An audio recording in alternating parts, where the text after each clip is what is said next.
তখনও আকাশে রবি জাগে নাই, রজনীর অবসান। ভেসে ভেসে আসে প্রভাতী বাতাসে অজানা পাখির গান। ভেঙে গেল ঘুম সহসা আমার, খোলা বাতায়নে দেখি বারবার ঝিলিমিলি করে বেলো আলো। আধো আঁধিয়ারে অতি জমকালো পূব আকাশের কালো পর্দায় সোনালি সবুজে নীলে জর্দায় আলোকের সমাবেশ। চৈত্র রজনী শেষ। ঘর ছেড়ে আমি চলি মাঠ পাড়ে, পল্লী প্রান্তে নদীটির ধারে। ঝুড়ি নামা বুড়ো বট গাছ তলে বয়ে যায় নদী কলকল্লোলে।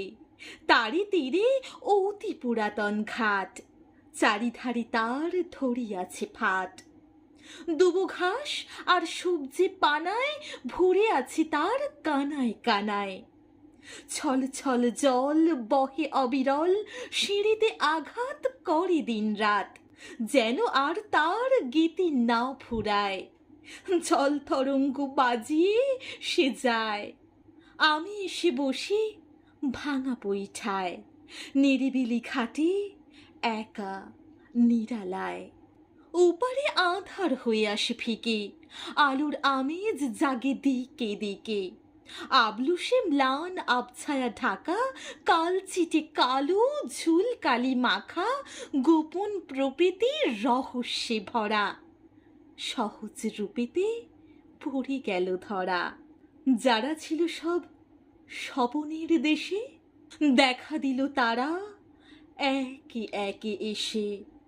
চিরপুরাতন চির চেনা যারা, আলোর জোয়ারে ধরা দিল তারা।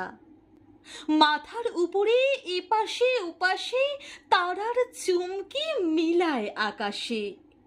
শুকতারা তার প্রদীপটি নিয়ে পালালো কোথায় মুখ ঢাকা দিয়ে। জোনাকির আলো মিলালো মিলালো ঝোপে আর ঝাড়ে আলোর জোয়ারে। পূব দিগন্তে খেয়ে যায় চির, সোনার আগুন আসুর আবির, রাঙা বিদ্যুৎ অতি অদ্ভুত খান খান হয়ে ঠিরিয়ে যায়। ফুলঝুরি ঝরে গগনের গায়ে, ওই ওঠে রবি ঝিলমিল ঝিল, হেসে ওঠে যেন বিশ্ব নিখিল। বাঁধ ভেঙে নামে বন্যা আলোর, হলো হলো আজ বৈশাখী ভোর।